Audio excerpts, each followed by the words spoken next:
hello and welcome everybody to Graded Point Live. And I just want to put this banner up that I made while we were sitting around here, because I think this this pretty much sums it up. It's absolutely correct. It absolutely is. Your words, not mine. I'll take it. There you go. Yes, tonight, as you can see, if it's not apparent, we are pleased to host Mr. Peter Simeti. How are you doing, sir? I'm doing good. How are you guys doing? Doing well. Doing well. My back's itchy, but that's as far as it goes. My ankle's still a little jank from my recent vacation. I janked it doing a Ninja Warrior obstacle course. Oh, I no landed on it way. badly. Yep. It still messed you up. It's better than it was, but every now and again, it still wants to play hell with me, so I still got it in a brace. Can you do that salmon ladder? Oh no, not the salmon ladder! Oh god! The one thing I was able to do was the the monkey bars are like upside down funnels. Oh yeah. They spin. Yeah. I did 2 of those, and then I fell into the airbag. Yep. He's Hey, got himself fucked up. just Yep. going through the chats, and hey, Dan fan, haven't seen you in a while. Glad you're here. Hey, it's a Got damn Brian fan. Griscow in the audience. He's a good dude. His gorilla books are very famous. Also a fan of the Beverly Hillbillies. Yeah. And apparently, stop lying, Xavier. You hurt yourself in a wanking incident. Yeah, but don't tell anybody. Yeah. What's up? You like a challenge? You do that on an obstacle course. Time yourself. It's endurance. Yeah. Olmec put 2 minutes on the clock. Yeah. Oh no! That show was brutal, honestly, if you think about it. Fatty says, damn you, WW Doritos bag, where is Pip? If all is going according to Kikaku, she should be fishing right now. But apparently, the dudes she's supposed to be fishing with, they don't seem to know how to actually go and fish. The story we have from her is they went to some other guy's house to get hot dogs. Get hot dogs, quote unquote.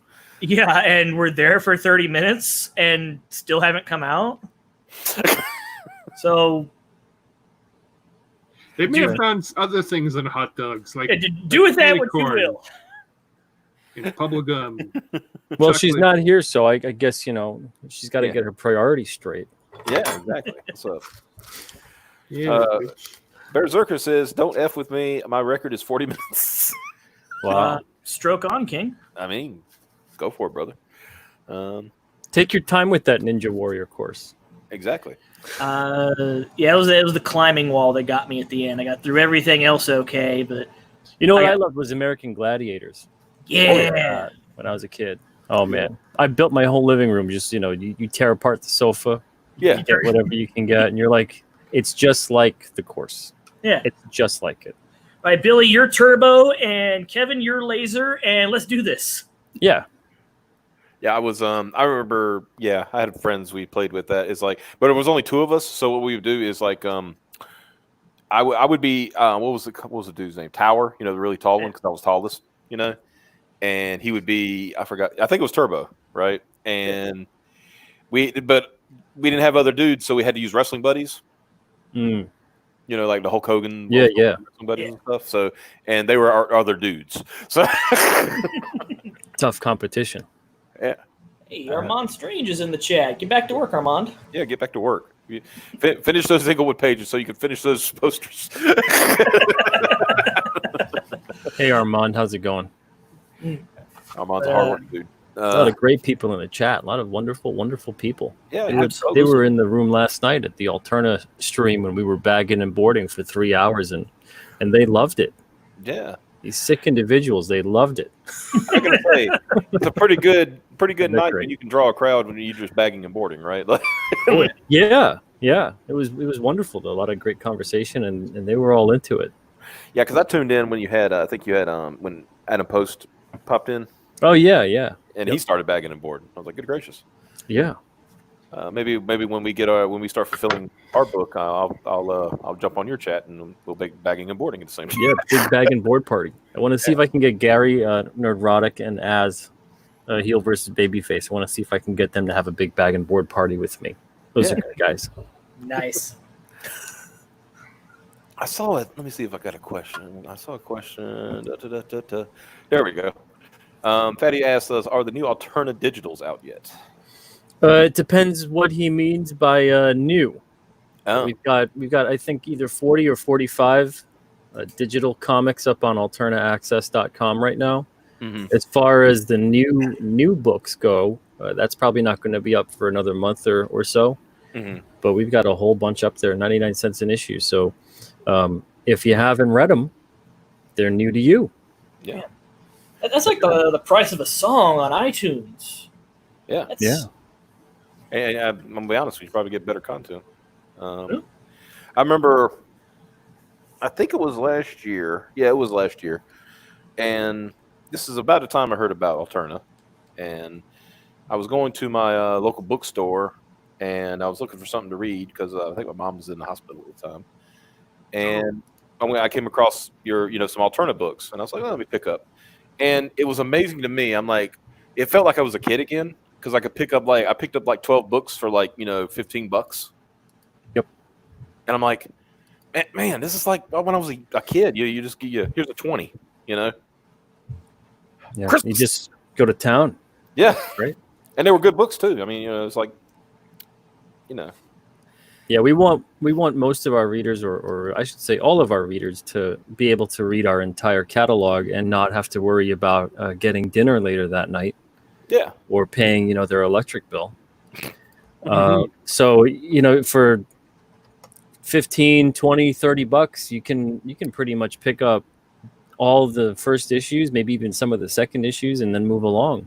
Yeah. And it's been great. We have a ton of readers that they pick up books that they just didn't think they would be into. And they just go, well, you know what? It's $1.50, $1.99. I'll pick it up. I'll try it out. It looks good. It doesn't look bad. And then they end up loving it. And they go, I didn't think I would like this kind of a book. And if it was $4 or $5, I probably would never have read it. So the fact that, as comic creators, you want people to read your books. It's great when they sit on the shelf somewhere and they stay there for forever. Yeah. That's an achievement for a lot of people in comics, but I actually want people to read our books. And I love the fact that they're able to do so.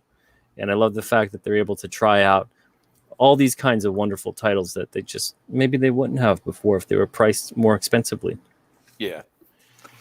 That I think I was thinking about that the other day. And of course, I was looking at your site a few minutes ago. I'll bring that up in a minute, where it says, we are no longer with Diamond, and made me think about how many times have you seen on the was it Comicron website X amount of comics shipped. And say, oh, I shipped 30,000 copies of so and so. It's like, yeah, you shipped it. Didn't anybody buy it? It's funny because even back in the days of the the 16-bit console war, there was the argument of units shipped versus sell-through rate, and that was a big deal. And people didn't understand that at first. And even here, we're having the same issue where the big deal is on units shipped versus units sold. Yep. Yeah. Because I think I remember, wasn't it back then? Nintendo always did units sold, right? Right.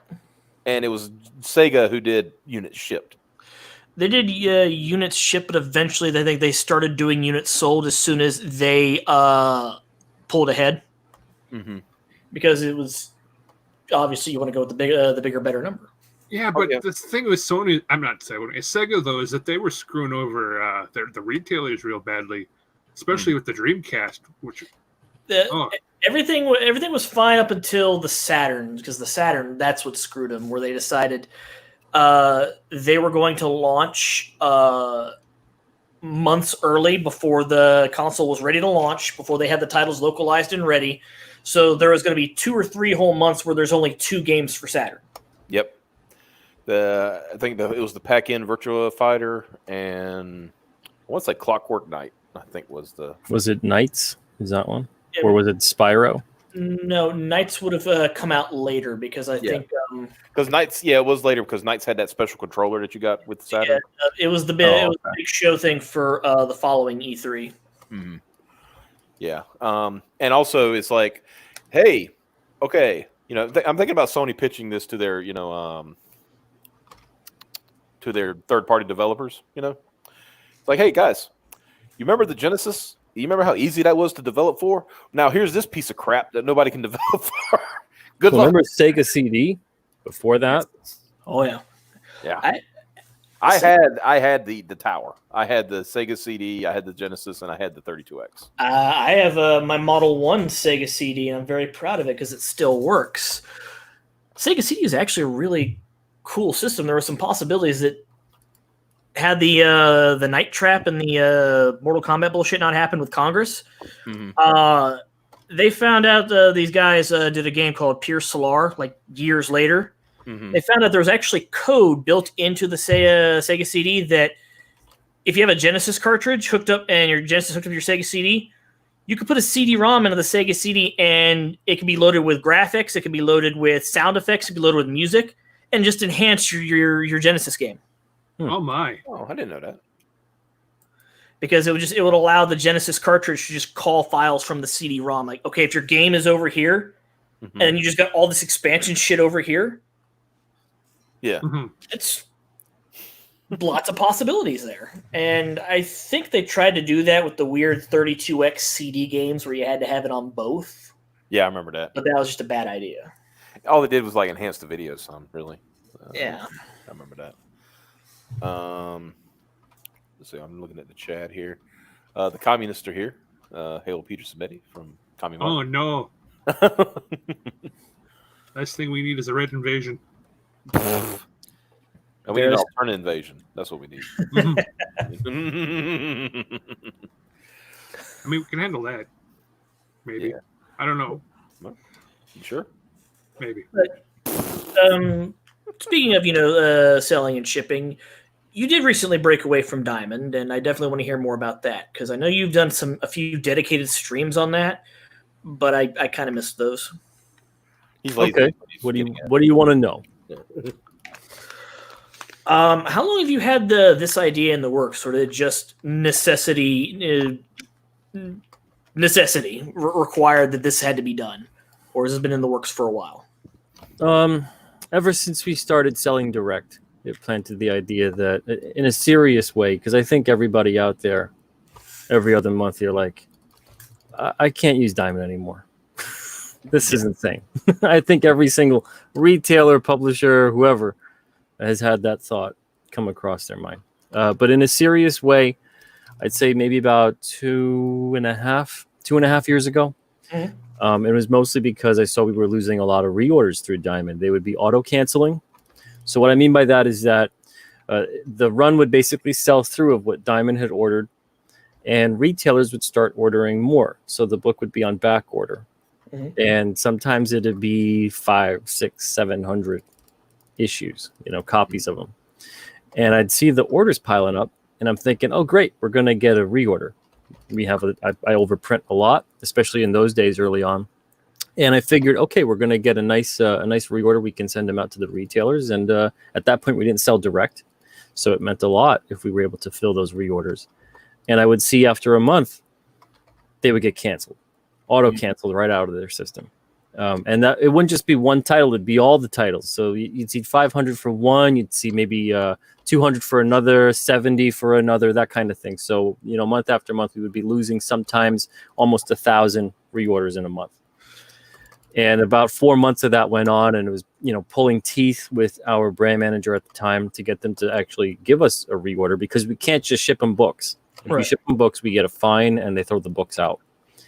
And so it didn't make any sense to just do that, even though we saw the orders piling up. So eventually I got really tired of trying to do that. There was a couple times where we lost, I think, 500 or 600 orders, even after I really begged to try to get a reorder going. And I figured we'll just sell direct. I'll open up, I don't know, an Etsy store, and that's what we did. Mm-hmm. And that worked out pretty decently at first. I didn't really try to push it too much, but I just had to put an option out there for people that were missing out and they couldn't get them at their comic shop. And then after a while, the Etsy store really blew up, and we didn't really need Etsy anymore. We didn't need the platform. It wasn't really necessarily helping us. A lot of what we were getting was just people that we were kind of directing them to go there. It wasn't really, coming from discovery or anything like that. Mm-hmm. So we built our own web store, which is alternaaccess.com. And basically, we really haven't looked back since. It's been the past 18 or 19 months, whatever it is at this point, maybe even longer.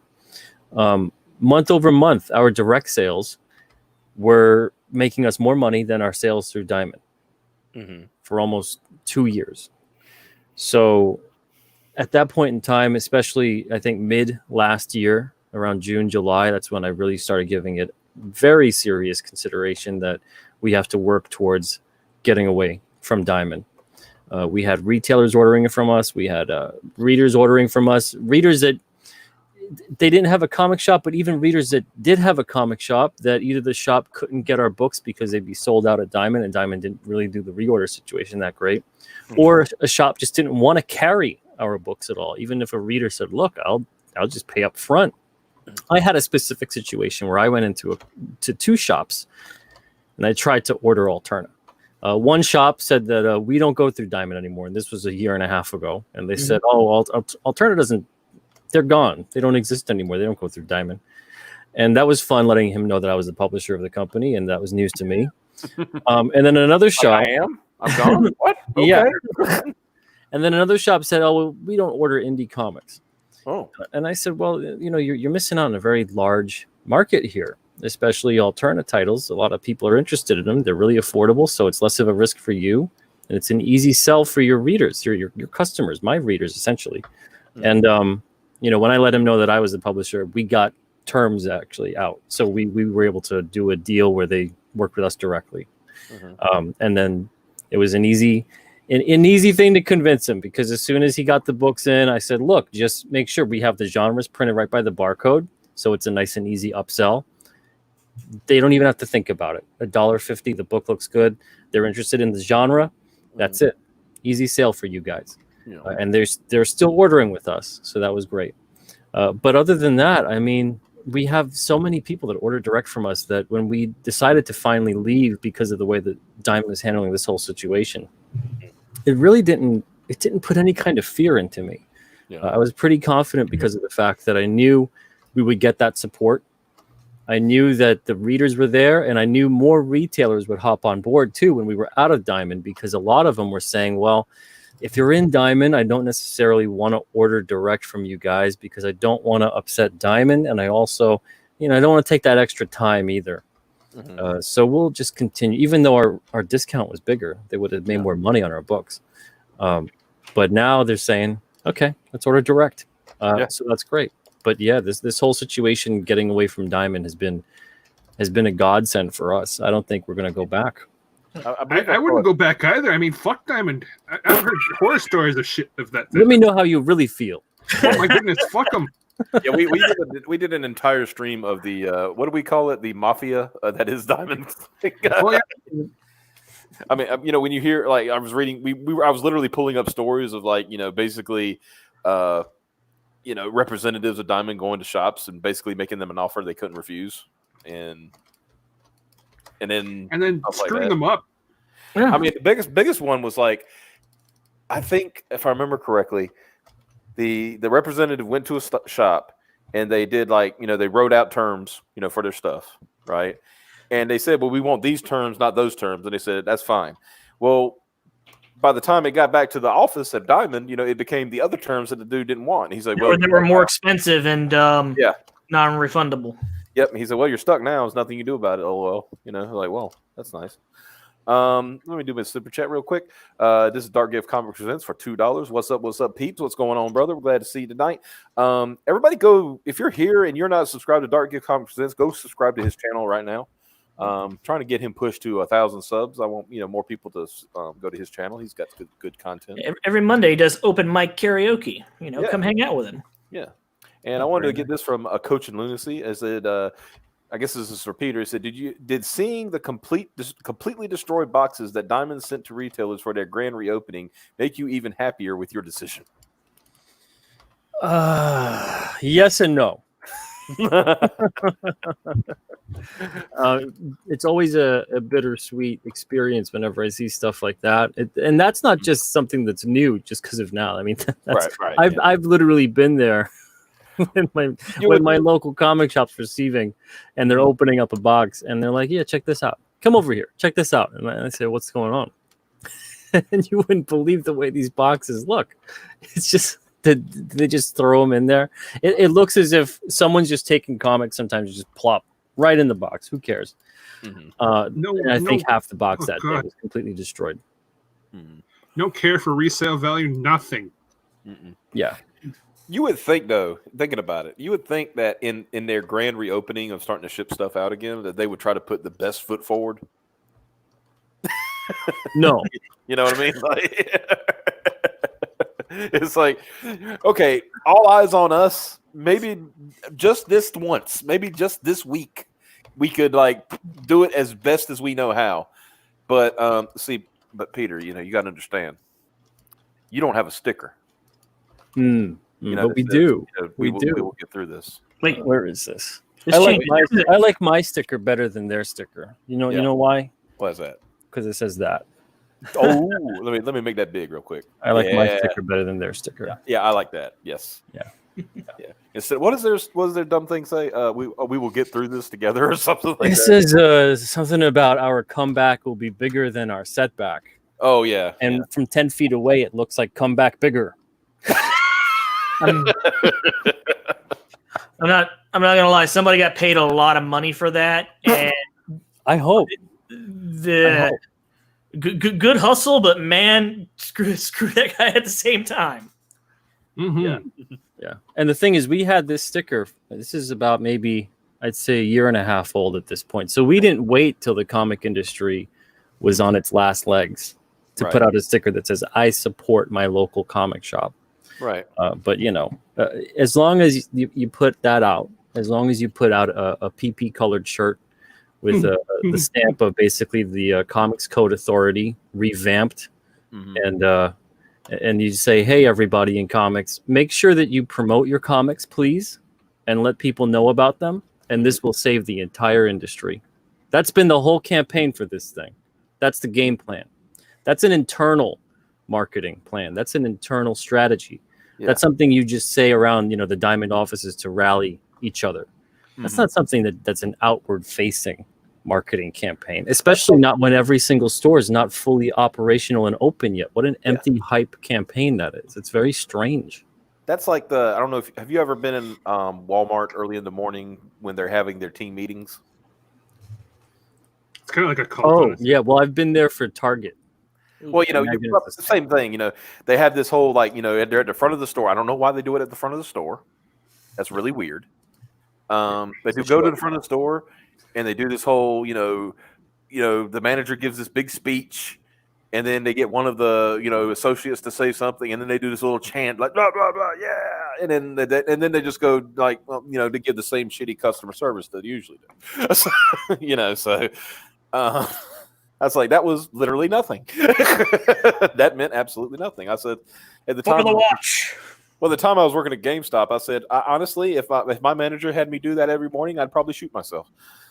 I said, I just couldn't see. I was like, this is stupid. I'm not going to do that, especially with people in the store. It's just embarrassing, you know. But that I remember, when they had that stream a few weeks ago, saying, "Here's what we're going to do." I was like, y'all didn't really do anything. That stream was bizarre too. Didn't I may be remembering it wrong? Wasn't Steve Gaffey's wife sending super chats to the stream? I think so. I don't know if it was his wife or daughter-in-law. I can't tell. It was someone though in the Jeppy family. Mm-hmm. Yeah. And I just want to point out we had another $2 super chat from Dark Gift where he says, "Thanks, guys." Yeah, thank you. There you go. Appreciate it. With the stories I hear, it's hard to attribute this to malice or just incompetence because it honestly sounds like it could go either way. It's starting to sound like that they got too used to being on top and they're just like, phone everything in because who are they going to ask? What are you going to do? Go somewhere else? Lol. Yeah. Yeah. This is the problem with monopolies right here. And it's not just that fucking board game. Fuck that board game.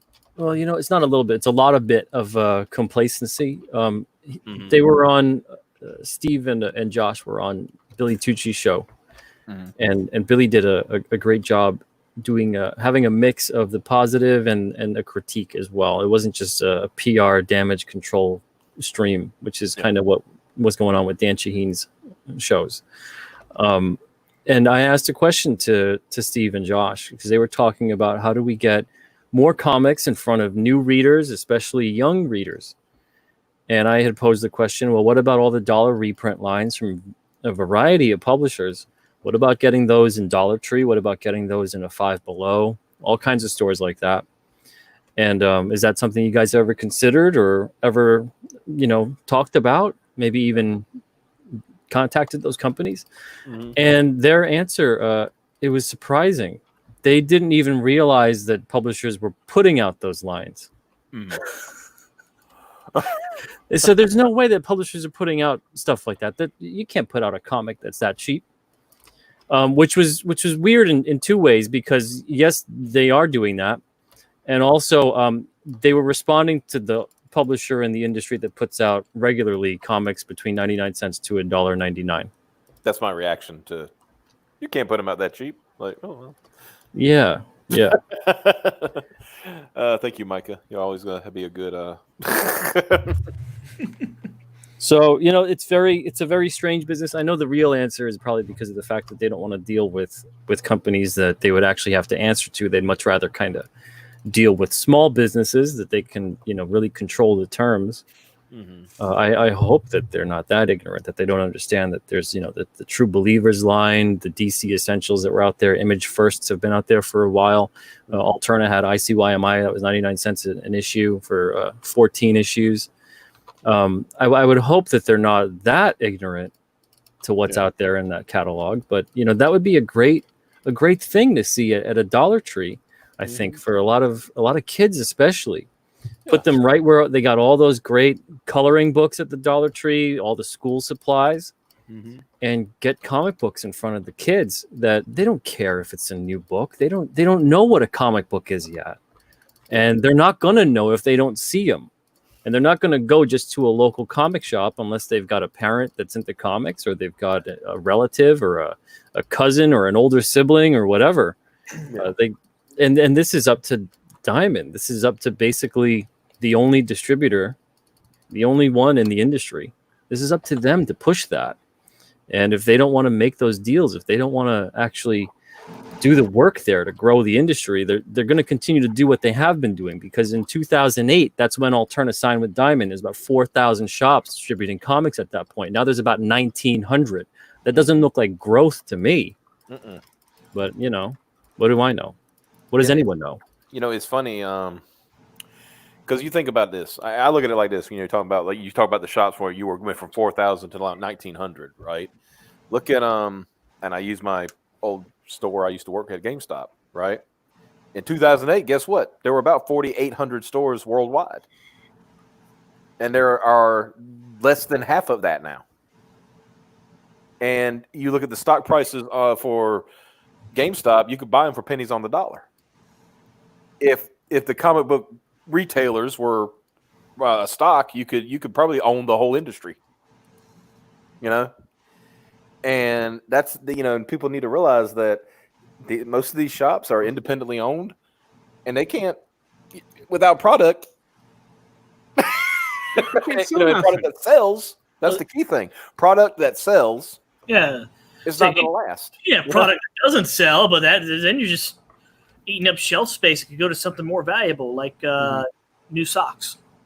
I like this. Rocket Simp No says, no, because Dollar Tree has standards that Diamond can't live up to. Well, I thought about it. Like, my first comic was from a grocery store called Sunmart. I mean, and you're like, what's a Sunmart exactly? Who cares? But that was my first comic.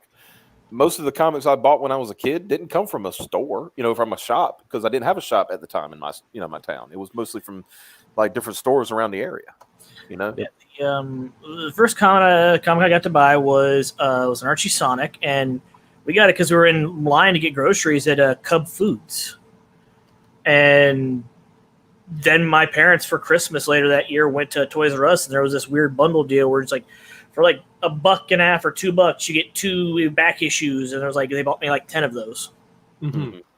I'm just trying to think of my first comics, and I think it was an issue involving Spider-Man and a weird dude with that looked like a boar, and I got that as part of a whole bunch of stuff. But the one I most vividly remember is one from DC involving Starfire's introduction back in the original Teen Titans. Gotcha. Which she's explaining her backstory. Yeah, mine. I even got know the issue was it was Uncanny X-Men 285. It was after they went, they started doing the X-Men Blue, X-Men Gold teams and stuff like that. So that's how. So I guess Fatty's giving you a suggestion. Try hustling with Biomart in the Northwest. I don't know anything about that, but that's Fatty. Well, yeah, our experience with doing Newsstand and getting out there, that was an awful experience. The Newsstand distributors just don't care, and also it's full returnability with zero accountability, and nobody could care less about what the condition is like of these books, where they're placed, what kind of returns they're even giving the publisher. We had books that were returning in the negatives, so we would ship them like 1,200, and then they would mark back that 1,300 didn't sell. Oh, how's that possible? So it was a nightmare. It was a nightmare. That's why we're going direct with everything. Yeah. And when I say the fact that Diamond is the one that needs to go through it, it's because of the fact that just a little publisher like us, or any just single publisher, they're not going to care about accountability with us. Right. But if it's a larger distributor, if it's a larger publisher, there's going to be more accountability there. And they're also going to have more money to put towards promotional placement, buying up that retail space right at the register, as opposed to just mixing it in with the rest of the magazines and things like that. You'll get more brand awareness out of that. And if you're a bigger publisher, you can afford it. If you're a smaller publisher, that could seriously spell doom for you if you don't have at least a 50-60% sell-through around there. And mostly it's going to be 20% sell-through for Newsstand. So you're going to get real lucky if you do some great marketing and you get that 50% mark to make your money back. But if you're a bigger publisher and you've got all these titles out and you've got all these things that are ancillary at this point, because the comics are ancillary media compared to the rest of what's out there. They're just merchandise that supports the larger property, which is usually a film. So especially film tie-in type of books, if you've got a Spider-Man movie coming out, get some Spider-Man titles out there that are relatively evergreen. You don't have to put the new stuff out there necessarily. It doesn't have to be the way it was.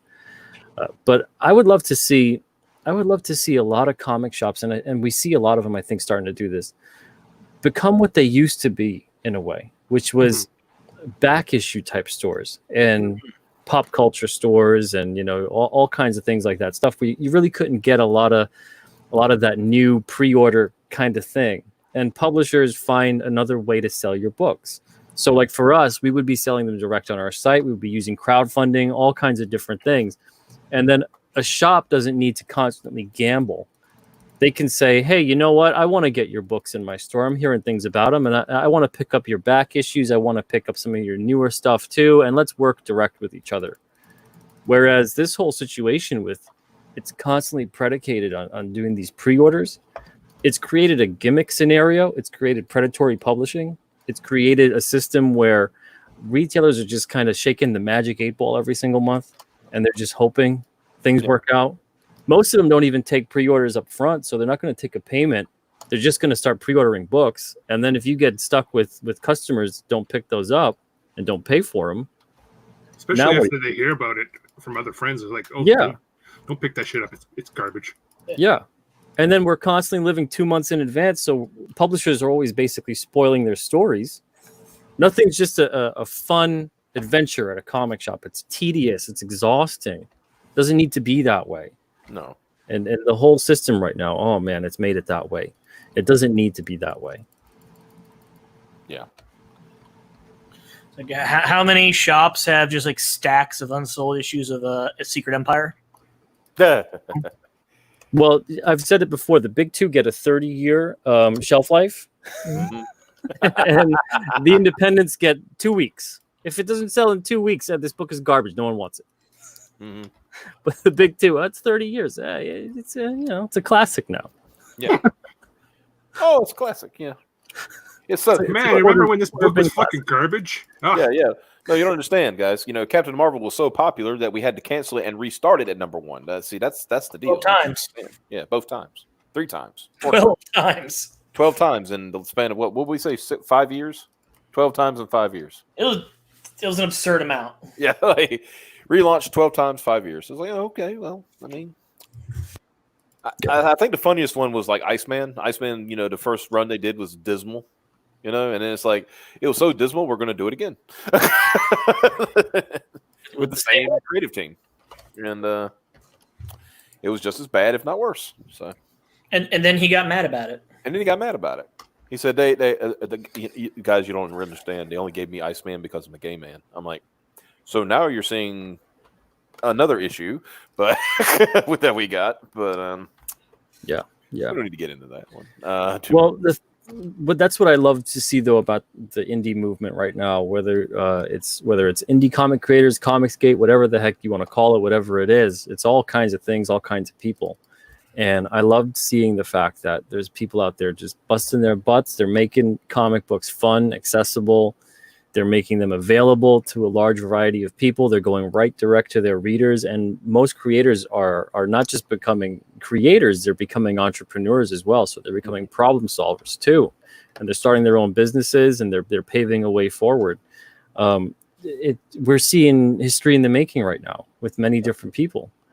So the fact that that's occurring, I think, speaks volumes of how the traditional distribution system has failed the comic industry. Because if that system was great, you wouldn't have crowdfunding exploding. You wouldn't have alternate access. You wouldn't have all these things. I wouldn't be packing up. I spend about 35, 40 hours a week out of my 100-hour work week packing orders. Mm-hmm. I wouldn't be doing that if the distribution system was great. Exactly. So it's obviously there's many problems there, and instead of solving those problems, or even just talking about them and assessing them, now let's sell a sticker or a shirt, and make this weird campaign that says, "I bet, hey, I dare 5 people I know to talk about comic books." What the heck kind of a campaign is that? Oh man. That'll save the industry. If I just get 5 people and then they get 5 people to talk about comics, not to buy comics necessarily. Just to talk about it. Yeah. Just to talk about it. Just say, hey, comic books, right? Okay, everyone move on. Seriously. It's the strangest campaign I've ever seen in my life. And that's the extent of how it's explained. Yeah. It just doesn't make any sense. I mean, and also, and I get it down to I guess you could say mainstream quote creators. I don't know how else to put it, but the writers, the artists that work for the mainstream, Marvel, DC, et cetera, that they have no idea how to market themselves, or market their books, because they have the machine, as I always called it, behind them. Why do So why should they have to worry about talking about their crappy book that's coming out? A lot of the big 2 marketing is like, well, if you tell off 5 fans and they tell off 5 fans and they block 5 fans and then they disavow 5 other fans, then we'll have no fans. Then we'll have no fans and we won't have to do this anymore. Yeah, that's the way to do it. We can do something else with our life. Sweet release. Yeah. That's what they want. Mm-hmm. But I actually want to sell comics. I actually want to get comic books into the hands of the wonderful comic book readers out there. Yeah. Well, that's always my thing, and my thing is like, I'm not trying to stifle speech or anything like that or nothing like that, but with somebody, some creators I've seen, nobody cares about your politics, nobody cares about who you voted for, nobody cares about what you had for dinner or anything like that. Tell us about what you're working on. Tell us about your book. What's going on. When's the next one coming out? And this, that, and the other. Why is this delayed? What's going on? We want to know about your product. And it's like they see it. I think some of them see it as a tag, but it's just like it was engagement. And God forbid, and I'm going to mention this because that's kind of where a lot of people, especially Comicsgate people, started getting on their radar. Yet, God forbid that you as a publisher have a a policy of not doing block bots. So I guess we're just supposed to block everybody, mhm. and then use social media for marketing. Yeah. Now imagine this, Peter, and I'm going to use an example of somebody, just a big account on Twitter, right? Imagine you have a creator who runs a block bot on Donald Trump. I'm just going to use him because he's got. They just should get it over with.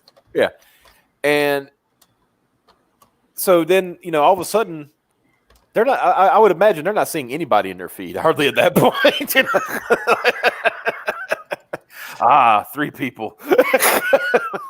There's time now. Yeah, that's it, all of them, and then the glasses fall and they break, or the phone in that instance breaks. Yeah. But yeah, that's what I've thought too. Is that just go for the top. Don't waste your time here and there with 10,000, 20,000 followers that this one account has. Go right for it. You hate so and so for whatever reason. Yeah. Go and block 50 million people or whatever. Go get the big boy, right? Just get it. Yeah, whatever. Who cares? Discriminately, hate everybody. Right. And honestly, I will say this. And I think you made that clear. If you're really being bothered by an individual or something, absolutely get rid of them, block them. Yeah. Yeah. Because nobody should be harassed. If they're being harassed, then just put them out of your life. But running a blockchain because you don't like somebody politically or whatever. Not even though, too, because with that it turns into just because you followed this person. Yep. I mean, there's tons of people that follow other people just for keeping tabs or just in case that person puts their account on private. They're kind of just, let's see what's going on with this, and I want to make sure I get both sides of what's going on, and that kind of stuff. Context and keeping a clear fucking head about this shit is not how you stay pure, though. No. Yeah. So ridiculous. It's the most ridiculous thing in the world.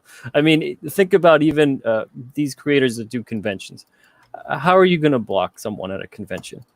You just walk up right to them and say, you know what? I know who you follow on Twitter. You're blocked. You don't come to my table anymore. You don't buy my books. You don't go to a retailer and buy my books. That's the end result of that. That's so weird. That's so weird. That sorry. You know what though? I noticed that it's a control thing. So it's a lot easier to tell someone don't buy my books than it is to tell someone and put yourself open and out there and say, I hope you'll buy my books. I hope you enjoy them. Now you surrender that control. You surrender that power to the reader. If you tell them, no, I don't want you buying my books, you retain that control and that power. So it's all about that. It's about who has that power and that dynamic. And to me, it's the reason we're making comics at Alterna. The reason I think most people make comics, most people that aren't of that mindset anyway, is you want to get as many people reading this as possible. If they don't enjoy it, they don't enjoy it. But the fact is, you want the book to get out there. You want to sell the book. You want them to read the book. Hopefully they enjoy it. It's always great when they do. Yeah. But other than that, I mean, it's strange to see so many people that said, well, the Alterna creators, they're so nice just because Peter Simeti pretty much, whips them into shape and he threatens them and he does all these awful things. And what an awful thing to say about the wonderful people at Alterna. They're all nice people. Why would you say that I'm threatening them and that's why they're nice? That's why they care about their books. That's why they like their readers and that's why they talk to them. It's just, I'm sorry, it's such a weird industry. It really is. And to see that 2 years later, pretty much, after what I went through in August of 2018, the industry is kind of still that way. It's ready to just turn on itself on the drop of a hat. It's sad. Yeah. You said something like 4 years ago, you're impure. Get out of my... be shamed forever. Yeah, exactly. Get out of here. No recompense, no... what's the word? I'm legitimately forgetting the word. Redemption? Redemption. Yeah. There we go. Nothing. That's like when you were saying, like, that you quote whipping them into shape or something, like you're... you're threatening them or something like that. I'm about only people who've watched Avatar: The Last Airbender might get this, but there is no war in Ba Sing Se. That's what kind of reminded me of that. It's like basically tell them, like, look, don't you tell them about what's going on around here. Everything's fine down here. We're all fine now. Everything's good. We're gonna send a squad down there. Oh no! Don't do that! Don't send that. Help me! Help me! Oh man, that's. I like how that you are apparently. That's just funny to me that you're apparently, from detractors, of course. They say you're apparently a loser and everything, but also the most powerful man in the universe. Yeah, it's so nice of him. Yeah. So he's like, oh, Peter Simeti, alternative comics. Nobody buys that stuff. But you know what he does to his employees? He has them with an iron fist. I'm like Pinhead, angel to some, demon to others. We have such profits to show you if you'll only do the things I tell you to do. That's great. Don't block me. It's just a waste of good suffering. And I want to thank. I was going to say real quick. I want to thank the mods who have been posting the link to Alterna Comics in the chat. I really appreciate that. Oh, I like this. He says, "Avatar: The Last Airbender reference, a man after my own heart." I mean, that's what came to my mind. These brainwashed people who are like, "There is no war in Ba Sing Se." I am Judy. Then Judy disappears, and then another woman shows up, and he's like, "Who are you?" I am Judy.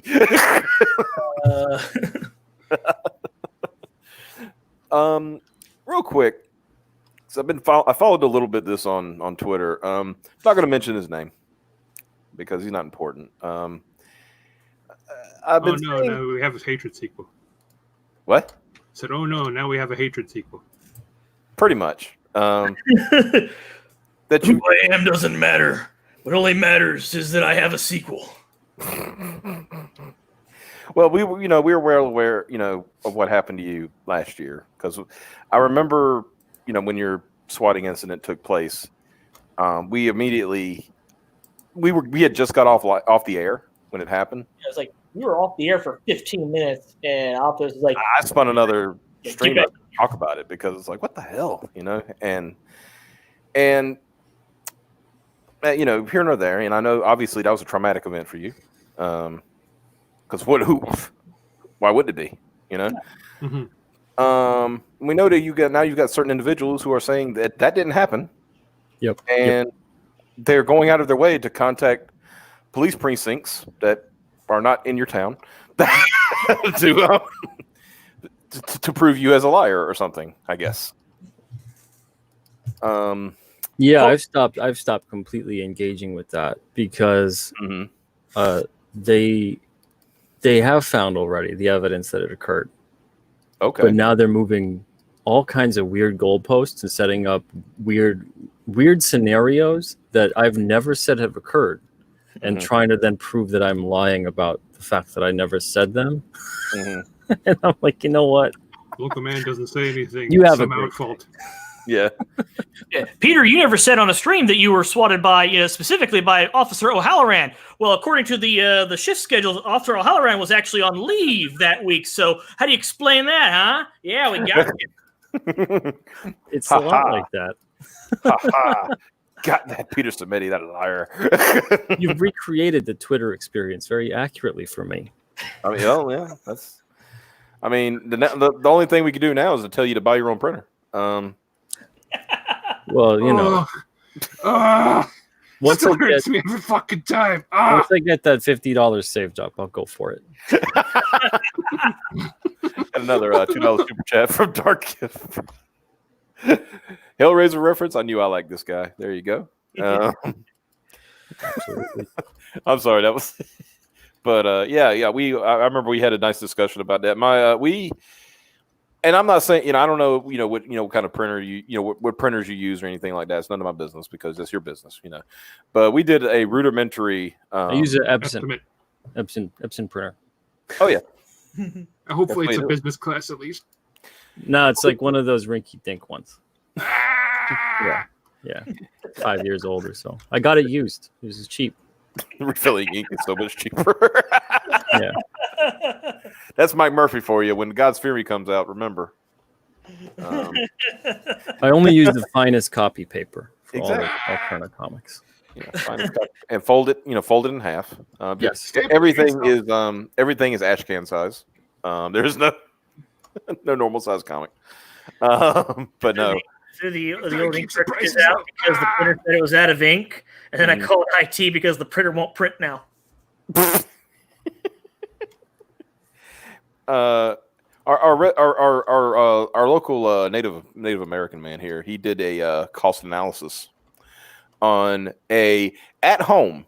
Now we specifically went and looked at a at home printer that would be capable of doing the work that would need to be done, right? And we did find one. Yeah. The initial cost would be $12,000. Yeah, that sounds about right. With the run that the particular individual was doing, the print run that he would have to do, not counting his labor and everything and having to staple it and all that good stuff, Mike, what was the grand total on just to produce it? It would cost him with ink and paper and all that stuff. God, it was terrible. What, like $6,000-$7,000 he would have to? $7,000 in ink. And I want to mention that this particular gentleman's crowdfunding campaign was only $13,000. Well, So what there's was no way funny to that me, he I mean, to each their own, totally. But Right. what was funny to me was the fact that we print, I guess this month we're printing about 15,000 books. We usually print between 15,000 to 20,000. And I did the math on live on the air of what it would be like, even if I was, if I got everything you could get. Let's say this is a fantasy land and I just snapped my fingers and today I got a newsprint press. And it's got everything going for it. I know how to, I just like I'm Neo plugged into the Matrix. I know how to make newsprint comics now. Let's say all of that is there. And I don't have to learn anything. I just boom, instantaneous. Everything's teleported right to me. No money involved. I know how to do it. Even if that was the scenario, putting together the comics, even if I was really good and I did it like 2 minutes per comic between the printing, spitting them out, and me putting them together, 2 minutes, right? I would need 32 days out of the month to put together 20,000 comics. With one printer only, yeah. Not stopping, mind you, to sleep or to eat or to do anything else, but put together comics. Yeah, that sounds feasible. But you wouldn't. But then you wouldn't have time to put gold leaf on the cover. Well, I got a gold Sharpie somewhere. Fuck them up. And then then you run the risk of the books might be a little offset. Just. I'm just saying, I'm just That's not even though. The funny thing is that's not even including then getting boxes in. Where do I put the comics? Where do I put the printer? Where do I put the boxes? All of that. The paper. Where do I put that? Yeah. It's a realistic scenario. It's a great suggestion. It's a beautiful suggestion. I'm sure that that's the plot to the next Dumb and Dumber movie. Well, of course, then you've got the zoning and the power requirements that most residential grids aren't set up for. Yeah, why not? I went because I knew some guys, and they're good folks. I'm not dogging them or anything. They were looking into possibly buying a printer. It was one. I think it was Xerox. It's a digital Xerox. It's capable of doing an offset run and all that stuff. And they were looking for, it's like, hey, if we might have tracked one down and blah, blah, blah. I'm the only, and like I said, they're good friends of mine, not dogging them. And I'm the only one that decided to look at what the price was. I'm like, guys, you realize this is like a $30,000 machine, right? Oh. Yeah, it's an investment. It really is. And then one guy says, I'll put it in my house. I was like, no, you won't. No, you won't. I said, the thing is like 8 feet long. 8 feet long, and I think it was about 6 feet tall. I said, if you're going to do that, you're literally going to need to build a place to put it in, because you're going to have to properly vent it, and because it has a vent, because of the heat and everything. So, and printing shit is toxic. Yeah, you'll have the EPA on your fucking ass. Yep. Get to the get to the chopper. Good gracious. But people are just trying to be helpful. I have to be more open to that. I have to be more open to it. I can't. Yeah. I definitely. I can't respond sarcastically because that's the worst thing you can do to someone.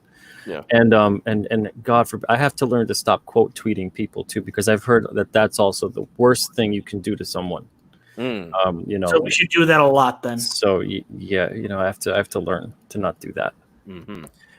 But the thing is, I am learning to not do that only because of the fact that I'm becoming too busy to do that and get involved with that nonsense. And I'm learning that people like to get a rise out of me. And most of the time I come at them in a very genuine way because I think they're confused. And then I quickly discover that they're not. Yeah. And at that Peter point, Simeti actually replied to my shit. Yeah. And at that point, it's too late. I've already fell for their trap and it's shame on me. So I'm not given to that kind of stuff anymore. Mm-hmm. But that is kind of the playbook I'm noticing a lot of people have with all this kind of stuff. They want to get under your skin. They want to piss you off. They want to bother you. They want to make sure that they take up all your time and energy because they don't necessarily like this whole thing that's going on recently. They don't care about the truth or whatever the heck they're trying to say. They don't care about any of that. It's all about just bothering you and wasting your time and perhaps actually making it so that you self-sabotage because you're so kind of consumed more with the problem that they're putting in front of you. Yeah. So it's all that kind of stuff, and I don't have time for it anymore. But it is funny to see. It's sad to see over the past 2 years, especially. I thought that we would have got past this point in comics. It would have been really nice.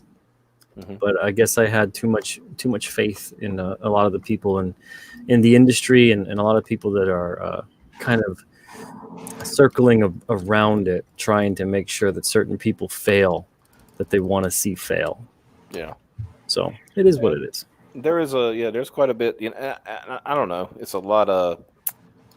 It's some of it's jealousy. Just being honest about that. There's some jealousy, and just mean-spirited people.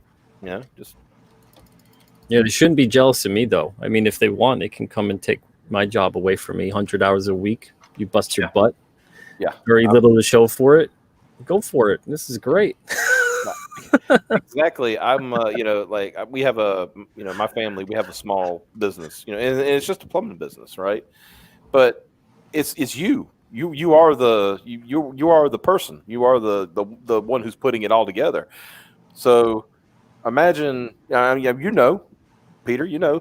Imagine going and doing the labor part of it for 60, 70 hours for a week, and then you got to do the paperwork for it. That's another 20 some hours a week, and it's, and eventually it's like, so when do you sleep? Yeah. I think a lot of it is people see the surface, they see superficial things, they become kind of obsessed with, the result as opposed to all the work it takes to get the result.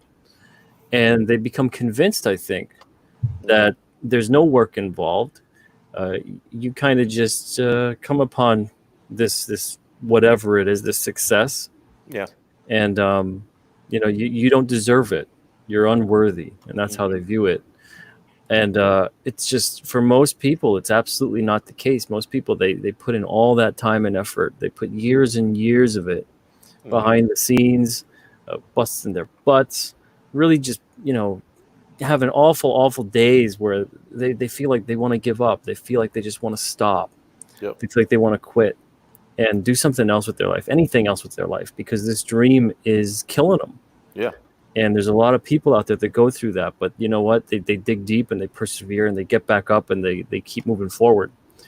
And it's a shame when people like that bust their ass and work so hard, and there's people out there that want to tear them down because they just see the result and they think that person didn't work hard to achieve that. And I think so many people out there, it doesn't have to do anything with comics or anything that's a entertainment, public, whatever it is. Some of the greatest people in the world have nothing to do with this kind of stuff.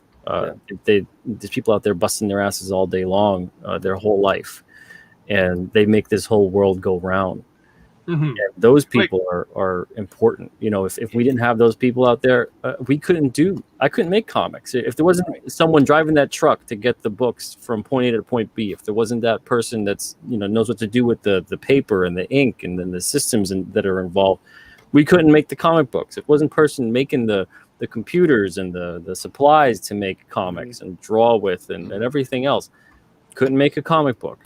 So it takes so many people involved to get this thing to happen, from like myriads of fucking like technical backgrounds too. Yeah. And you mentioned like people like saying that there's no way this guy earns his money, but the most extreme example I can think of is Jeff Bezos. He worked like 90-hour work weeks. He got himself like a 4.0 GPA or whatever the fuck, and he turned himself from a humble book merchant into like the weirdest, most oldest fucking beefcake on the planet. But still, weirdest. Tell us how you really feel, Mike. Yeah. Well, he is. I mean, you ever seen a picture of Bezos when he first started versus like now? It's terrifying. Starting to worried about you, damn Mike. Mike, are you saying you'd smash? We're having a. No, I wouldn't. I'd be terrified, honestly. Okay. Yeah, be like, I'm sorry, Mr. Bezos. I'll let you harvest me immediately. So you just want to cuddle? No, God no, he'd kill me. Well, I look at it like this, and you know, this is something I think everybody can relate to. I remember my pastor said one time, which I thought was like, it was like the most, you know, not biblical, but it was like the most, you know, one of the most biggest things I've ever heard in my life. I said, that makes so much sense. He said, it took me 30 years to become an overnight success. Absolutely. Yep. You know, and everybody sees this, you know, well, everybody, but you know, people see the success at the end of as they said, the end of the road where you get there, but they don't see the years and years of blood, sweat, and tears, and you know, failing, falling on your face, getting back up, falling on your face, getting back up, falling on your face, getting back up. You know, I want to quit, I want to give up. You know, I'm sick, but I'm going to keep working. You know, that kind of thing. Nobody sees that. Yeah, and the funny thing is, just about everyone goes through that. Yeah. But yet certain people apparently can't understand. Mm-hmm. They can't understand what most, because it's pretty much a universal concept. Right. And that's why most people do relate so much to it.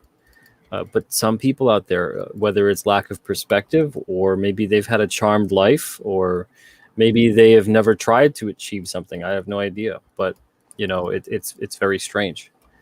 Yeah. One thing I've learned is that the first major hurdle anyone has to get over in order to achieve anything is getting out of their own way. Because a lot of people will see this like, I want to do that, but I have no idea how to do that. Or they just say, I'll never be able to do that. Mm-hmm. I want to travel to Europe, but I'll never get to do that. They'll never look up, you know, how much a flight actually costs to Europe or where they want to go specifically or how much it would cost, and find out that actually, yeah, if you just work really, really hard and save up for a better part of a year, it's actually feasible. You just got to go on this day. You know, it's funny you mentioned that. I got a similar story. This is actually another one that my pastor told us. By the way, I just want to say thank Star Gift for the $2. He didn't leave a message this time, but you know, we thank you for it. There was this guy who he wanted to go on a cruise, right? And he was not he was not a person of means, right? He didn't have just, you know, money he could just spend and all that stuff. Dark Gift, thank you for the $2 again. I think you're hitting enter too soon, brother. He's being supportive and generous. Yeah, we appreciate it. Get that man some subs. Exactly. So it's not Rapture says, so I can do whatever I want to put my mind to it. I'm going to commit war crimes. Oh, well, just honestly, if you manage to get to a point where you can commit war crimes, yeah. But no, I don't know. Maybe go ahead. Yeah. Fuck, do them. Yeah, I'm not gonna lie. If you get to that point, you've been you have to be really successful to get to that point. And yeah. And Dark if you do it though, please dress up as Dr. Doom. Yeah, do that. Yeah. This way we can be entertained. Absolutely. Dark Gift, if you want to just type it, since you've paid for it twice, you can just type it in there. I would also accept M. Bison. Mm-hmm. Mm-hmm. Yes. Okay, there you go. I wanted to say Mike is the little spoon with Bezos. Oh God, no. Guy. Okay, let me tell my story. And so, like I said, this man, he was, you know, not a man of means, but he saved. I think he said he saved for 10 years to be able to afford to go on this cruise, right? So he goes on this. He finally gets the money up. He finally goes on this cruise, and he has a suitcase and everything. He goes to his room, and he's going out. He goes to the pool and he does all that. But then at night he goes back to his room, and in his suitcase he had a loaf of bread and a jar of peanut butter, and he would make himself a peanut butter sandwich. Because he had, for so many years, he didn't have means. So he knew he had to scrape by. I'm just scraping by just to get on this cruise, right? So he brought his own food, So, and he said on the third to the last day of the cruise, third to the end. Just so happens one of the I don't know what you call them, attendants came by, and they noticed he was eating a peanut butter sandwich in his room, and they asked him, sir, why don't you go to the main dining hall and get you something to eat there? He's like, well, I can't afford that. He says, it's all included. See, he had a tremendous success, and he didn't even realize it because he had worked so hard to get just that part of it, just to go on the cruise. He didn't realize he could enjoy it to its fullest. Yeah, that's a humble person, I say. Like somebody who knows where he's coming from. That's the way I look at that story. Some people also kneecap themselves before they start by taking their age into account and saying, "I'm too old to do this thing that I want to do." Mm-hmm. And in that case, I'm reminded of Robert Heinlein, one of the most prolific science fiction writers of all time. He wrote his first story when he was like 40. Yep. And he submitted to the publisher, and the publisher said, gave him money, and he said, "So wait, I just write this crap and you pay me for it?" Mm-hmm. Yeah. Why don't more people know about this scam? Definitely. This is good. It's like what the mind of man can conceive and believe it can achieve. Napoleon Hill. That's a good point. What was I going to say? You made me think of something when you were talking about that. You see it you see it ever so often. Like you see grandmothers in their 60s going back to college and getting degrees. Absolutely. Absolutely. Spirit Car has a message. Said, goddamn, Peter Simeti looks cool. Appreciate that. Thank you. Yeah, those glasses. How soon before you start wearing top hats and wigs and? That's already happening, just not on camera. Oh, okay, gotcha. Yeah. Gotcha. Yeah. Oh, that's when you're swimming in your money bin, right? That you know. Yeah. Well, what else would you wear? I mean, honestly, if I had a money bin, I'm damn sure going to dress like Scrooge McDuck. I mean, it's going to be honest, right? Otherwise, what a waste of a money bin. Exactly. And I'll have the cane too, even though I don't need it. Yeah. I mean, why not? Sure. Just for twirling. I'm going to put a bunch of coins in my mouth and make sure that I spit them and I don't swallow them because that'll probably kill me. But you practice that. You spit out the coins. He said, "Don't get dirty with it. Don't take it there." We're talking about coins, guys. Yeah, coins. yeah, it's just coins. In the money bin. Arthur Brown, the Uncanny Kodiak says, "I need that Alterna hat." Well, you can buy it on the website, right? Yeah. Well, this one all sold out. We've got a black one that's got like the CMYK kind of retro logo. Okay. We're going to get the red ones back probably in the fall.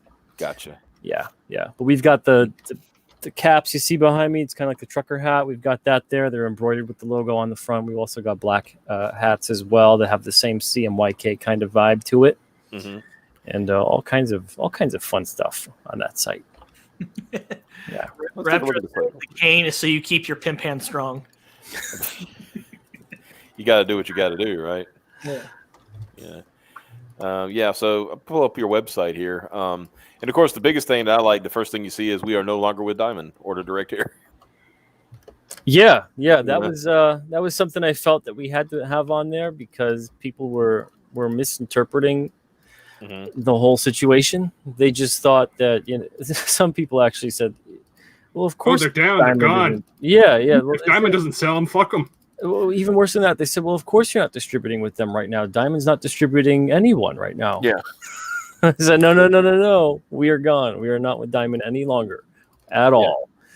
So once people are starting to come around to that, they're ordering direct from us, whether it's a reader or a retailer, we can help them both out. And if any retailers don't want to carry Alterna, I am more than happy to help their customers out for them. Mm-hmm. We've got all kinds of great books. It's fantastic. So many wonderful creators here. Oh yeah, I've there's some that, like I said, I haven't gotten any recently, but I'm gonna start picking some up again. Because it's funny, that particular bookstore I was telling you about. Guess what they stopped carrying? Alterna? Well, just floppies in general. Oh, geez, wow. Okay. Yeah. Because they were carrying, they were carrying, floppies, and of course your stuff was there. And then I don't know why they just stopped carrying floppies at all. Altogether. My guess is because it became super expensive to do so. I mean, I guess I don't know. Well, I know Barnes and Noble is working away from carrying periodicals in general. This was Books A Million. Them too. Yeah, so I like I like Alterna Penthouse Edition. Oh my. Okay. These covers are really nice and well designed. Oh yeah, and Thank I you. want to they do point a great out job. something too, and I pointed this out. I think I did a little video about it like a year ago when I got those books. People talk about newsprint. It doesn't translate. That was the whole Marvel excuse. It's like, we can't do newsprint because you see the colors and I was like, guys, the books look great. They're you know what I mean. It's not it ain't rocket surgery. I've had conversations with Eric Larson about that because he's not a believer at all. Mm-hmm. And if you can put the camera on me for a second and torture your poor viewers with my ugly mug, I can show them some comics instead. I mean, you're literally the coolest person here. So. Listen, if you insult yourself like that again, I will have to come down there and fight you. Yes, exactly. So this is basically from the series Eden. It's ICYMI. Number 13. It's a reprint series, but this is on newsprint, and that still looks really good. Phenomenal stuff. It looks great. Yeah, you can see. Let me get another page going here. Even this effect with the lightning. Yeah, looks great. Oh, but the colors will. I think I actually said somebody that the colors. No glare either. We've got a glossy cover, so you can see the glare there. But no glare. Yeah. It's readable. It's readable. You have to fight with light. Exactly. In fact, one of those panels looks familiar. I think that was in one of the books I bought last year. So. Oh yeah. It's a good series. Because I thought that panel looks familiar. I think I read that. Yeah, great book. Lots of awesome stuff at Alterna too. Varying degrees of the books too, whether it's all ages, mature, whatever. We got all kinds of books. So I like those collector cases you sell that make it really easy to put those books on your shelf. Yeah, people are really loving those too. They're starting to get there. The first wave of them, they're starting to get theirs, and they're sharing the pictures out there. This is from Gods and Gears number 3, which is another great book. But these are all pretty much spoken for. They're all going to Alterna All-Star subscribers. So they're going to be shipping very, very soon. But I've got them just kind of displayed for now. The next wave of them is coming in soon, about 2 weeks or so. Yeah, about 2 weeks or so. And we ordered a much larger batch this time. Yeah. Got a comment from Skits Comics. It says, "Hey Pete, your tops." Skits is great. They are good folks. I love. Yeah, I love them. Can't wait for their book to come out. Get them back on the show. Get it promoted and get them some money. Want them to get that money, that cheddar. Yeah, I think on Twitter they said they were about to have a big announcement on their mailing list. So if you're not on the Skits mailing list, definitely get on that. Don't want to miss out. I am, but I'll make sure. So I'm pretty sure I'm on their mailing list. Yeah. But I can finally back books again. Another thing I like about your site, Peter, is very simple. Yeah, we get right to the point. Yeah, it's like hey, you like comic books? Well, here's There's nothing braggadocious about our site. There's no look at what a worthless garbage comic news site wrote about us this week. Mm-hmm. Or the world isn't fair. The world isn't right. Look at what comic news site regurgitated our press release this week. Yeah. No, it's just about the comics. It's just about all that fun stuff. And, we've got creators on there, creator section as well now, slowly adding to that. And then the store site, if you click on that where it says now available on Alterna Access, Right at the bottom there, underneath the images of right the here? covers. Yeah, right there. Okay. Oh, It took me takes you another to the thing. site for Okay, our let me store. switch real quick because it opened a new window for me. Oh, okay. Oh no. Uh-oh. Could be a browser setting issue. It's Chrome. It's just, Yeah, there because we I have some browser stuff like that where go. because my Kaspersky will open it into another window, a secure window. Oh, okay. Yeah. Here we go. Now we're at the alternate access. Yep. And then we've got all the stuff there that everybody can take a look at. We've got the comics, graphic novels, merch. We've got even a dinged and dented section. Oh. So you can actually save some money if you just want to get reader copies of single issues and graphic novels. You don't mind if they're kind of a little creased here and there, a little banged up, but they're still great to read. You can save about 50% or so on an issue or a graphic novel. And then we've got all kinds of other sections there, pre-orders, new releases, all this good stuff. And we've got 10 new releases coming out very, very, very soon. They are finishing up at the printer right now, and they're going to be shipped out to us. So far, we're expecting that they're going to arrive next Friday. As long as nothing, no kind of an emergency situation or an unforeseen event occurs, we're going to have the books. And then all of our readers, all of the many people who've been waiting very, very, very patiently for these, they're going to have their books very soon too. And I want to point out, because I saw one book in here, I know this is the sequel series, the Tinseltown. Yeah. That first series was really good. I mean, that's some of the books that I bought, back then, and that's a really good series. So I like what Statistical Zero says. He goes, the dinged and dented stuff is practically new. Yes, it pretty much is. The thing is, we have really high standards. Our readers have very high standards for what they consider mint. So we carry over those standards for them as well. But the dinged and dented stuff, for the most part, most people don't even realize that. They go, where is this dinged and dented? I'm like, well, to the person who really cares about condition, it's dinged and dented. Yeah. But it really seems like you've deliberately gone out of your way to make sure that people can get books quickly and cheaply. And totally. With the whole dinged and dented, that stuff would just be thrown out anyway. So yeah. And I noticed up here, I was just noticing, $5 flat shipping on orders over $25. I mean, that's like, I don't know about but when I was a kid, and for $30 I could have that's a bunch of books. For, for what you're charging, like, God. Yeah, you can get about 15 to 20 alternate comics for $30, depending which ones you're picking. Yeah, I'm not gonna lie. If I had a kid or Potato was still in school and he was having issues with his grades, I'd be like, hey, for $20-$30, I'll get you like 20 different comic books. You just got to turn in these, get these good grades. Yeah. All of a sudden, he's got comics for the month. Yep. It's great too. We had one customer in particular. He was saying that his nephew had learned to read from our Mr. Crypt comics. He was the child was dyslexic. I think he was about 9 years old or so, and having a real tough time with reading, with understanding how words correlate with actions and emotion and plot and all that kind of stuff. And our comics had helped him to learn how to read. And now his grades have improved. He's an A student now.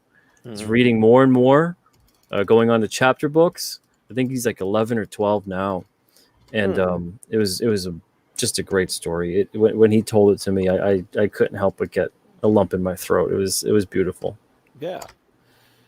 That's just awesome, right? It shows how important comic books still are when it comes to that, and that a lot of people, comic books are very accepted in some ways in terms of just talking about comics, but still when it comes to reading comics, I think we've gone a bit backwards as far as acceptance goes. Yeah. It still has a weird stigma attached to it in some cases, especially schools are starting to finally come around to it. Yeah. But I think because so many adults out there, so many parents especially, were comic book readers and still love comics. When they find a great comic that they know a kid is going to love, it really it really is wonderful that they are able to get those kids to read, because it doesn't matter what it is that they're reading in terms of whether it's a chapter book or a comic book. Right. Comics, if anything, are wonderful for kids because of the fact that they're able to really connect the imagery, the words. They're able to take their own time with it. It's like a movie that they can control the pace of. It's fantastic. And rather have them read a comic than just being, stuck on the phone all day or whatever. Yeah. I mean, and plus, I've always said there's nothing like actually holding it in your hand. Yeah. It's, as a game collector, that's, people always say, just emulate that stuff. Look, all the crap that all that space takes up, hard drive it. Running your finger down the spines of books, the spines of games or whatever, just pulling it out. Having it physically, and knowing that it can never be taken away from you, kind of thing. Well, unless it actually gets stolen, but unless somebody actually, comes and burns your house down or something. But, there's nothing like a it, physical but, comic book. Knock on wood. Oh no, there is nothing like a physical comic. Just holding it in your hands. That's great. Like if somebody asked, I got a question on our campaign. Where's the digital tier? I was like, well, there isn't one. And it's like, I'm not trying to be snarky. It's just that I might do a digital tier. I mean, not digital tier, but a digital run later on. Digital only. Yeah, once we've got our. But that's once we got the book out. Because I just feel like, especially for a crowdfunded book, that should be a first run. Best of the best. And I feel best of the best is a physical holding. And I'm not dogging digital. I understand digital. I understand why people do digital, for the convenience and things like that. I just want, my feeling is I want people to get that physical copy. I got a bunch of Dark Horse books on digital. Well, after I read them digital, I went and I bought the omnibuses for my shelf. But there you go. And book aficionados will know that smell when you get a new book and nobody else has read it. Oh yeah, that's a good smell. So we got a question from Israel Garcia. It says, what alternative comics would you suggest for a 7-year-old? My son is getting into comics because of me, and I want him to get his own, but I'm not getting him Marvel or DC. Thank you. Okay, sure. Yeah, we've got a lot of great all ages books that I think he'd really love. Mr. Crypt is a big popular title here. It's with I don't know if you could show that on the screen. Yeah, let me get. Oh, actually, you know what? Instead, our site, we'll do that. Our site is set up so that you can go into the comic section. Okay. Hit on single issues. So where am I at? Comics? Right there on the and issues. And then go up to single issues. All right. And then on the left side of the screen, you can actually click all ages, scroll down a bit. Okay. And you'll see all ages right about there. You're a little bit below it. Go up. Go up. I need to go up. I am old and a boomer. Okay, there we go. There we go. Uh-huh. And if you click on all ages, yes, so you can see all the all ages titles we have. For that particular age group, Mr. Crypt is great. Gods and Gears is also, when I was 7, I would have loved Gods and Gears. That's a fantastic fantasy adventure book. A little bit of magic and superhero kind of elements to it. I would also say Mighty Mascots. If you scroll down, you can see that. Mighty Mascots is a lot of fun. It's basically serial mascots come to life, and they fight evil. Oh. So kids love that. But yeah, you can check out all the all ages books at Alterna. We've got a lot of kids out there that really, really enjoy them. It's nothing like it too at a convention when you see a kid coming up with a piece of paper, and they want to show us the fan art that they've made of their favorite Alterna. Oh, that hurts. In a good way. Gods and Gears looks really cool, but so does Legend of Log. Yeah, that's a lot of fun. Yeah, Legends of Log is great. I just like the cover. Oh yeah. Whoever does the cover art for Legend of Log, hey, they are earning their pay. Yeah. Yeah, Bob Berry does a fantastic job on the art with that. It's got kind of like that Masters of the Universe feel when it had that painted work done. Yeah. Very classic fantasy art. It kind of reminds me back in the day when with game boxes, the art literally was there to pull you and make you pull it off the shelf and look at it more. Yeah. Like, what is this Indian guy doing to this white man? I had one of those comics, and it turns out that the Indian was not the bad guy. Well, of course. Like the game Trick Style for Dreamcast. It looks really, really cool on the front of the cover. You pick it up, you read the back, and what's it like? It's like Tony Hawk, but it's also hoverboards in the future. Sounds like a winner. Sounds amazing. Then you play it, and it fucking sucks. But the box art did its job. It made me pick it up. It made me want it. What I really loved was the Nintendo, the NES version of Uncanny X-Men. Yeah. That art was great. And then Yeah, the game is, you're like, what even is this? Mm-hmm. But the art was great.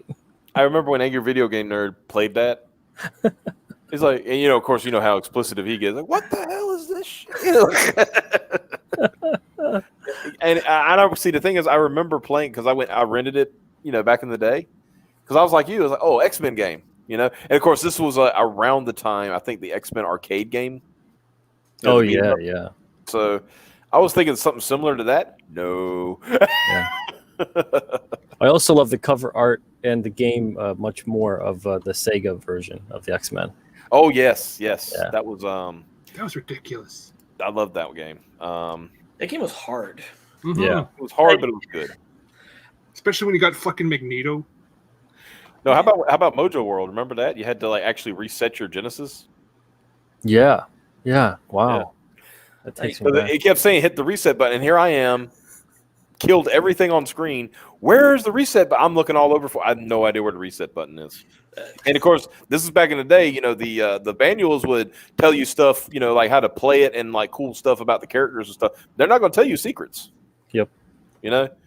And I think it was like the next month, because you know how like a game comes out and then the next month the review comes out for it in a magazine or something like that.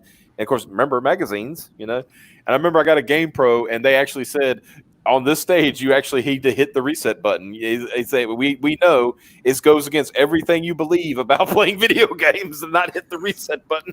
But you've got to do it or you can't.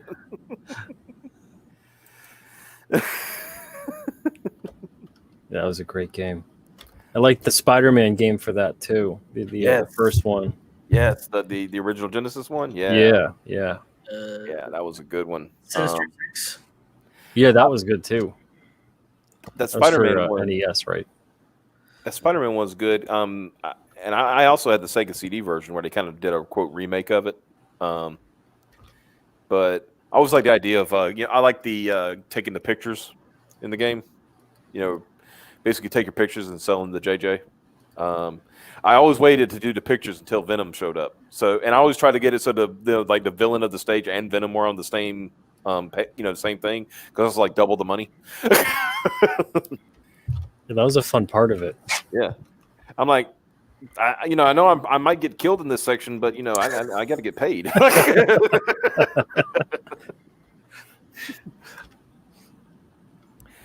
Oh gosh, yeah, there you go. Never forget Disney nuked the HD re-releases of Marvel Ultimate Alliance 1 and 2. Those were good games too. Yeah, I definitely enjoyed those. Yeah. Those are on my list of things to get for my Xbox. That and the Ultimate Alliance, not Ultimate Alliance. The X-Men Legends game. X-Men Legends games, yeah, those were good too. Yep. It was back when I had time for such things.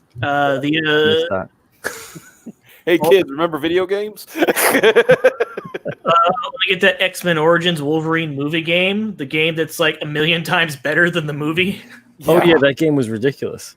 Dude, I remember when it came out because I read up on it and they said, what did they say? They said, well, the idea was that we were going to do a Wolverine game. The developers who said we were already doing a Wolverine game, and they said, hey, we got this movie coming out. Can you kind of base it on the movie? It's like, well, all right, So, I mean, I knew I was hooked because I was playing this game, and everything, and I knew I was going to. I said, okay, we got us a video game here. When there's this one part, I think you're fighting on the helicopter, and you just grab the dude out of the cockpit of the helicopter, and you just throw his head into the copter blades. I'm like, oh yeah, okay, this is a Wolverine game. This is definitely a Wolverine game, and it was just the cool effects. You remember he would get hurt, and you would actually see, the more he got hurt, the worse he looked. But after a you'd while, see his rib cage and stuff like that, and you see him regenerating. It's crazy. Yeah, and of course, I'm a big Warcraft fan, so going into like certain areas, and you find the Lich King's helmet and stuff like that. That was cool. Back when Activision and Blizzard were, cool companies and not trying to rip you off. But yeah. So we have been going for an hour and 30 minutes right now. But before we go, as everybody knows, is our custom that we will talk about the Bird Book, as people like to call it, and that's this one. Our book, Peregrine, Wings of the Falcon. Have you seen this? That's great. You guys are doing awesome. Congrats. Yeah. I know he's seen it because he retweeted the first day we came out. Didn't know that. Oh yeah, but yeah, this is we say reconstructing the superhero genre with modern stories told in a classic comic style is it's basically us saying when we say reconstruction, we had a situation. We had a stream one night and we were talking about where the deconstruction of the superhero, and I'm using air quotes on that. Started in the 80s, but it never stopped. People, certain writers and artists and stuff, they wanted to make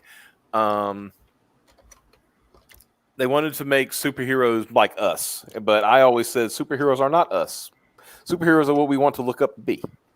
Kind of the ideal and all that stuff. So we decided, well, since nobody else is doing it, we'll do it. And that's how we got here. And of course, people, I don't know if you've seen this one. I mean, you've probably seen the original cover, and there's our manga cover. I don't know if you've seen this yet, Peter. This is the cover by Preston Acevedo. And it's very nice painting cover. Yeah. No, I haven't seen that yet. Yeah, isn't that beautiful? That's great. Yeah. And this is how I said. I said, okay, so we got the classic superhero pose for people, right? We've got the, something for the manga people, manga and anime people. And now we got something for the horny people. Yeah. I sent that to a buddy, the picture of the cover. And he hasn't backed the book yet. I think I'll buy it any day now. He's like, I love that heavy metal vibe I'm getting off it. Oh, yeah. That seriously looks like a Joe Jusko Marvel Masterpiece card. That's exactly what I told Preston when he showed me this. I was like, this looks like something Judge Jusko did, because I had like whole set, the Marvel Masterpiece cards back in the day. Yeah, it's great stuff. They were so good. But yeah, of course, we've got a couple of color pages. We're gonna start getting more color pages soon. Those are coming down the pike. That lady can only move so fast. Yeah. Our artist is Doug Franchen. He's worked on X-Men Blue and Halo Escalation. He also did a fill-in story for Door Kickers, which is the writer of Peregrine and Door Kicker Scott McCullough. And then, like I said, Farrah Normalise is doing the colors, and I just think, the color looks great. It's amazing. Yeah, I'm pretty sure Door Kickers also has the same artist that Mighty Mascots at Alterna has. I think it's Ian Warianto, right? Yes, it is. That's exactly right. I'm glad you mentioned him because I'm going to show you something of his in a minute. And of course, this is still, these pages will get done. But these are, these are great. I said, I'm a firm believer that superhero books need to be in color, but I think we could have gotten away with doing black and white. In all honesty. Because this looks amazing. Yeah, that's great. That's great. Yeah, and speaking of Ian Warianto, there's his take on Peregrine, which everybody who bought the print tier will be able to get a print of this. And of course, we just was saying, and there's quick our stretch goals. We've hit $13,000, so everybody's going to get 2 posters. They're going to get this poster. This will be fully colored. This is a character from a friend of ours who's going to have his own comic book superhero comic universe called the Colossals, and this is his main character, Star Supreme. And this is and he had this commissioned, and so we're getting that colored, and we're going to make a little 11 by 17 poster of that. And then we have the Inglewood Peregrine crossover, which is our friend Micah Curtis's character, the Saint of Inglewood. And if you notice, this is a classic, like from the Batman Superman #1. Oh yeah, that was Ed McGuinness, right? Ed McGuinness, yeah. So this is a take on that, and of course that's going to be colored. If Armand is still listening, get back to work so you can get to work on these. Don't make me go Big Papa Pump on you. I'll put you in the Steiner recliner.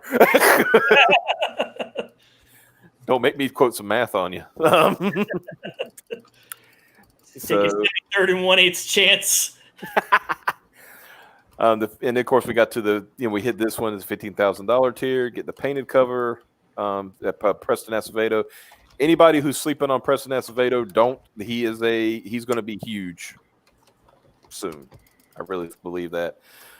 We hit the trading card tier, which we're going to the first 500 backers, and don't look at up there it says 530. Don't look at particularly at that number because you have to subtract some because we did a special tier when we released the Preston cover, so people could add that cover to their order without additional shipping. But yes, they will be first 500 backers will get a training suit version of Peregrine in foil, but everyone who backs will get her in her regular suit. I'm already talking to the artist about who's doing that, and I think he's gonna knock that out of the park. So, and I'll announce that pretty soon. And this is this is our spite tier. This is our we beat deadbeats tier, which our lovely co-host and editor, and making sure that we are doing the right thing with the project and everything. Piper. She says that we need to beat deadbeats because one of the people who was pushing that put her through some hell last year. So she said, this is our spite tier. And of course we're going to use it, use that tier. We're going to upgrade to cover, nice, maybe nice spot glosses and things like that, and paper quality. But then yesterday she tweeted this. She said, if we beat deadbeats in the next 5 days, I'll shave my head. So we're only 9,000 and some odd dollars away from from beating that. So she just wants a good excuse to say cool in the summer. That's all that is. Oh yeah, exactly. Yeah. Well, it works out, right? She can be cool in the summer, and by the fall, it's kind of grown back. So yeah, there you go.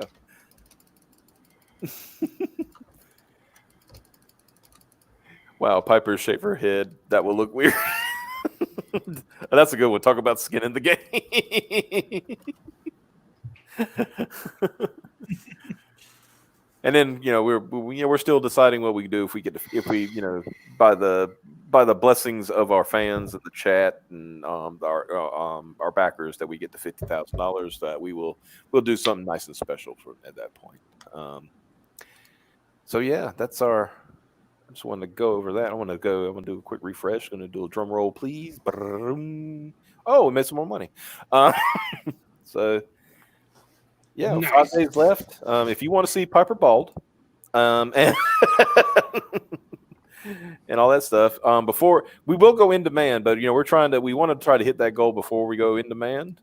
It's it seems Herculean, but I think I think it's possible. Anything's possible. You put your mind to it. So. But yeah, and I want to once again thank everybody who's backed this book. We really appreciate you. Couldn't have done it without you. That's I think everybody here would agree. Even Peter, you without customers, without fans, you're not doing this job. There's no point because nobody's buying. So absolutely, yeah, you're just wasting time, paper, and ink. Yeah, that's all it is to it. It's like a shaved head on a woman is not a good look. Okay, how about Bullshit. I've seen women with bald heads that are amazing. It depends. Could we compromise and do a mohawk? What do you think, guys? I think she'd be happy with that. Yeah, she kind of goes mohawk anyway, right? So yeah, okay. How about we were going to compromise that she'll do a mohawk instead of a full shave? If she shaves her head, part of that has to be her singing Sinead O'Connor on my open mic stream. Don't do that to her, dude. Come on. Try to get you subs, man. You're gonna lose subs over that. All right, that's pretty funny. Have her shave the Peregrine logo on the side. Oh Lord. But yes, so I'm gonna go ahead and close up. Peter, you got anything else to say before we go? Just the fact that if everybody wants to check out alternaaccess.com, we've got everything up on there. And I know I don't have it showing tonight, but you guys can also use coupon code YouTube. That's all caps, no spaces, YouTube. And you get 14% off your order. We've got all kinds of stuff at Alterna Access, including a subscription option for you guys. So head on over to there, and also you can make sure. I think every single person is doing this already. I don't see many strange faces in the chat. But you can go over to Alterna Comics YouTube channel. That's youtube.com/Alterna Comics, and make sure to subscribe. We've got a membership feature on there now, which is kind of funny because everyone was going wild for emojis, Alterna emojis yesterday in the chat. Everyone's like, I want to use them, and they just signed up. It's 99 cents or whatever, and they can start using Alterna emojis in the chat, which is really funny because at first I was like, I don't know, should I do membership? Should I not? I don't know. But it was pretty funny, and people got a kick out of it, so that was great. That's awesome. Everybody in the chat, thank you guys so much for supporting. Thank you guys for watching tonight, and thank you guys for supporting Great at Point 5 as well. Yeah, and like I said, we appreciate everybody who comes along, and all the links to alternacomics.com is in the description below for people who watch later. I'm going to go and now that I have Alterna Access website too, I'm going to put that in there as well. So you've got all the direct links. You can follow Peter Simeti on Twitter. Those links are also in the description, and follow Alterna Comics on Twitter as well. So you get all the good updates, and you might see Peter having to deal with crazy people every once in a while, but that's okay. We all have to deal with them if we're on Twitter. So you guys have a wonderful night. We will see you soon. Pay attention to us on Twitter and our social media and stuff like that. Have some special announcements coming up. So y'all have a good one. Take care. Bye-bye.